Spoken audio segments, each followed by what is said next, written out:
And the three names on the books, the three books in fact, were very important in as much as The Gay Science, for instance, by Nietzsche, was the book in which he said God is dead. Which was a culmination of all the thought of the previous century, the late 19th century. There was people were so aggrandized with their own sense of science and the aftermath of the Enlightenment and how man himself could improve the world. Then, of course, it led to things like Nietzsche saying God is dead, and it led to Einstein's discovery that time and space aren't what we thought they were, and Freud an understanding of another kind of human inside the human. He also seems to rely rather heavily on James Frazer's The Golden Bough, a weighty anthropological study that considers different cultures across time and argues that societies pass through ages of magic, religion, and science in their quest for meaning in the world. Never heard of The Golden Bough? Bowie almost certainly did. It's no secret that Bowie was well read. And while The Golden Bough's anthropological research has since been surpassed, it was widely read during the modernist period and continues to be influential in literary works. T.S. Eliot relied heavily on material from The Golden Bough to write his masterpiece, The Wasteland, a book that appears on David Bowie's 100 recommended books. Bowie's affinity with the modernists, and with T.S. Eliot in particular, and his voracious appetite for books in general, make it likely that he would have been familiar with something so influential as The Golden Bough. And his demonstrated familiarity with the gay science and the interpretation of dreams make it likely that these works also influenced Bowie's composition of Black Star. Before we move forward with my reading of Black Star, let me stop here briefly to explain some concepts from Frazer's Golden Bough, from Freud's The Interpretation of Dreams, and from Nietzsche's The Gay Science. I believe that Bowie alludes to Frazer and Nietzsche throughout his video, and that he uses methods that he adopted from Freud to construct his video. So I think understanding some things about these three works is really necessary in order to understand what's happening in the Black Star music video. Let me begin by explaining what I think The Golden Bough has to do with the video for Black Star. One of the first things you probably noticed about the video is that there's two settings that David Bowie goes back and forth between. The first one is the alien landscape, peopled by a race of women with tails, which is probably on Mars. The second setting Bowie uses in this video is some kind of agricultural setting, presumably on Earth. These two settings seem to directly utilize Frazer's work on magical, religious, as well as scientific phases of cultures. Using The Golden Bough, we can designate the alien landscape as a magical locale and the agricultural setting as a religious locale. According to Frazer, the age of magic is an age where people try to make changes in the world using charms. Charm is a generic term applied to both the verbal incantations of spells and the physical objects sacred to magical rituals. According to Frazer, societies that rely on magic are very primitive, so they're more concerned with survival than anything else. This means that a great deal of magic revolves around promoting the fertility of the land and the people, and this, as you'll see, is the case of the alien women in Black Star as well. In an age of magic, charms are believed to be able to directly change the world. There are no gods to pray to, but later in the age of magic, when a culture begins to transition into the age of religion, certain remarkable individuals may begin to be elevated as what Frazer calls man-gods. Man-gods are made into kings and are worshipped for their ability to bend the world to their will. Everything that you wanted, I have done. You asked that the child be taken. I took him.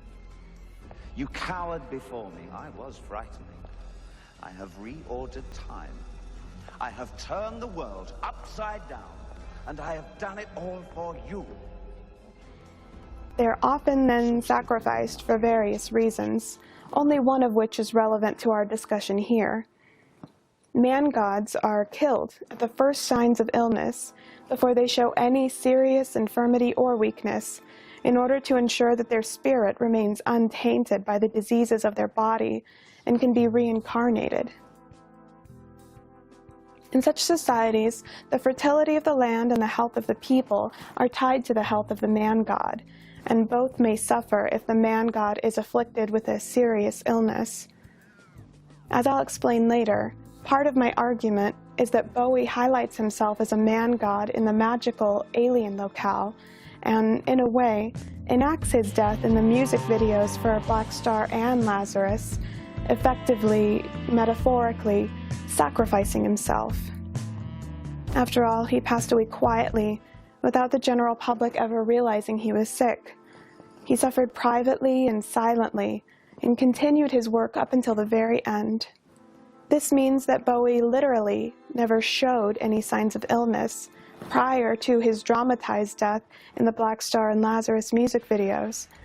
He kept his power intact, such that it could be passed on to the next man-god, which seems to be the entity that Bowie refers to as a black star.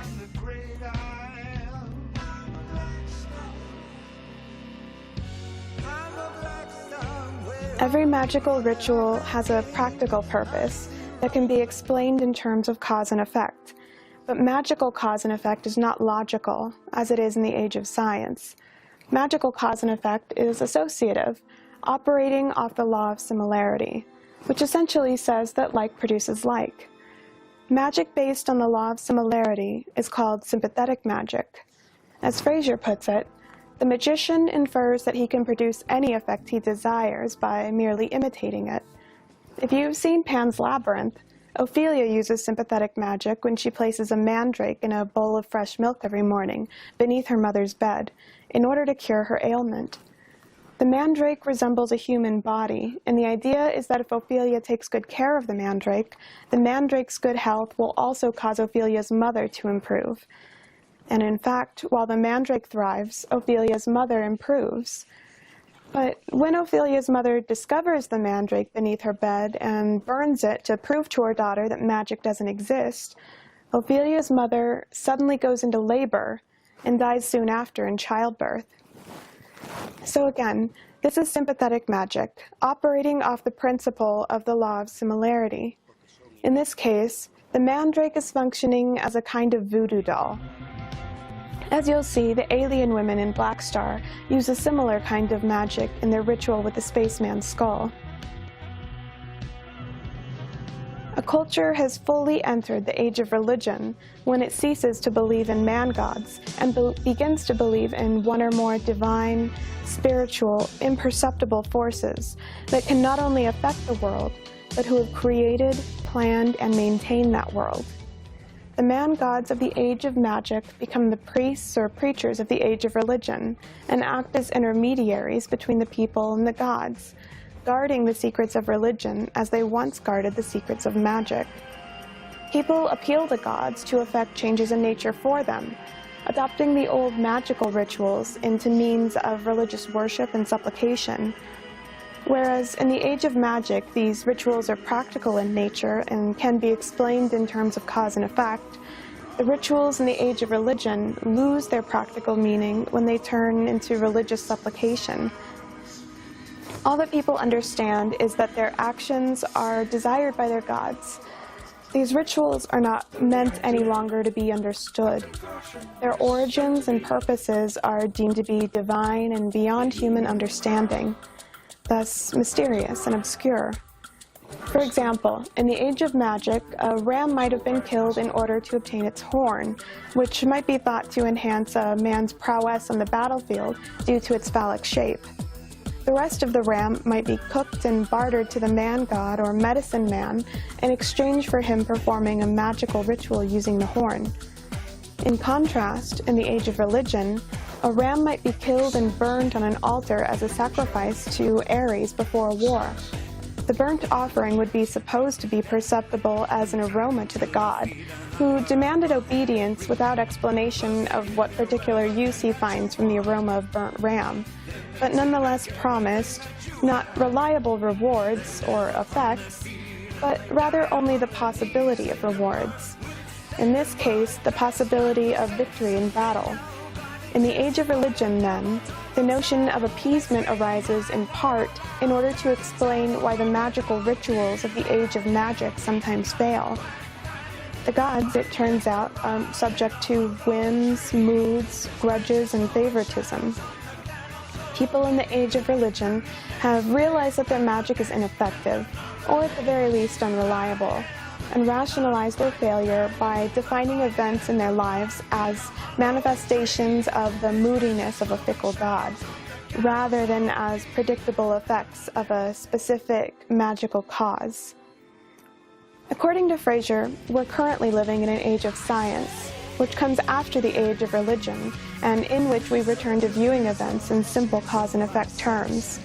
Nietzsche's revelation that God is dead and his heralding of the birth of the Superman arguably signal the beginning of our age of science.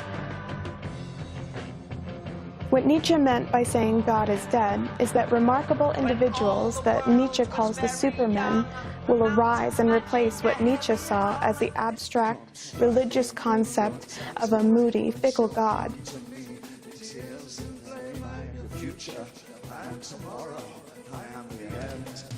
So people in the age of science are again trying to directly change their world and better their lives, as they once did in the age of magic.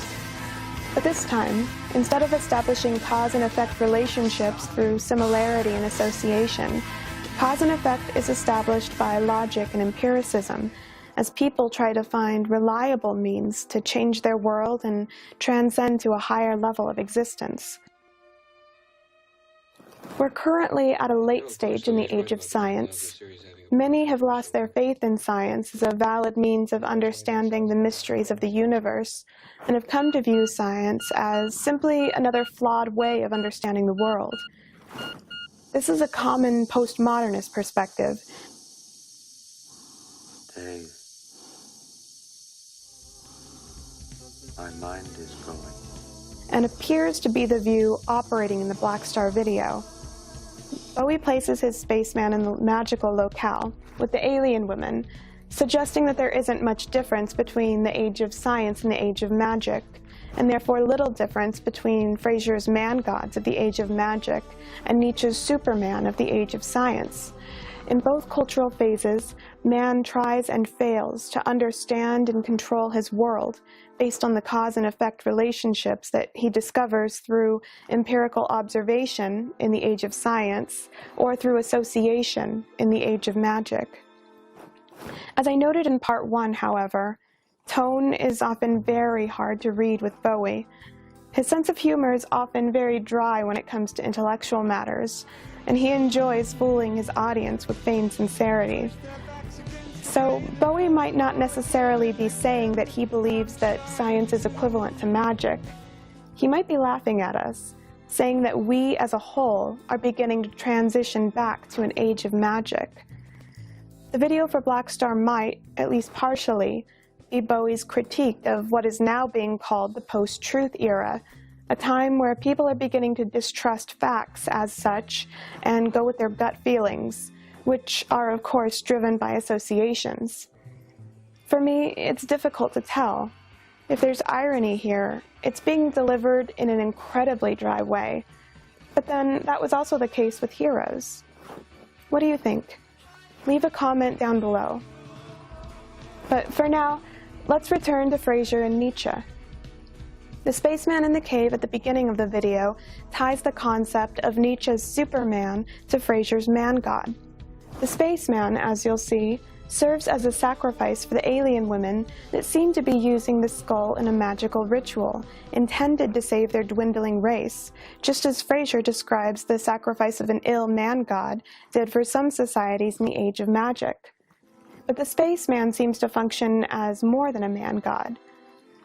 Bowie grew up in an age that revered astronauts as heroes, as brave explorers conquering unknown worlds. So it's possible that the spaceman is also Bowie's idea of Nietzsche's Superman, which, recall, was an idea that Bowie had previously associated with his thin white duke persona. So the age of magic and the age of science, and magic's man-god and science's Superman, are all bound up in the image of the spaceman. That makes the spaceman an overdetermined image. Boy, oh boy, it's a Hasbro toy. This is where Freud's interpretation of dreams comes in. Through the process of free association, Freud would lead his patients to unravel all the associations that went into building their dream images. Associations are the concepts and images that a person mentally connects together, and a dream image is the singular image resulting from a collection of those connections. So images and dreams often represent many things all at the same time, because any given dream image could have many associations that comprise it. So Freud described dream images as overdetermined, meaning quite simply that they were determined many times over. This means that dream images never mean just one thing, and that sometimes they have contradictory meanings. In Black Star, the spaceman is overdetermined because he's a man-god, a symbol of magic, and a Superman, a symbol of science. Through the association with Major Tom in David Bowie's 1969 song Space Oddity, and other associations in the Black Star video itself that I'll talk about shortly, we can add that the spaceman is Bowie himself as well. But the spaceman is not the only aspect of Black Star where Bowie combines Nietzsche and Fraser. Bowie also seems to use Nietzsche's eternal return in conjunction with Fraser's ideas on the cultural phases of magic, science, and religion.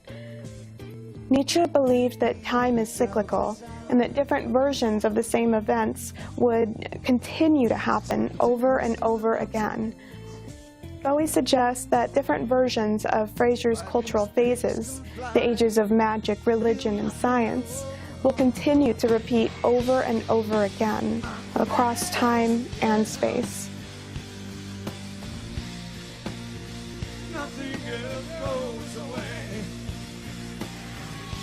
The cyclical nature is emphasized in the structure of the song itself.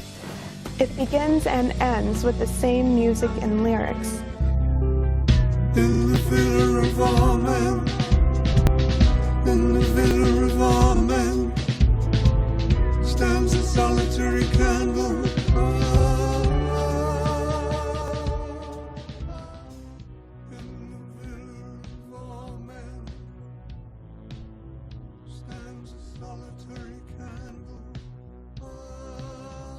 Bowie also doesn't differentiate between the two locales in his lyrics.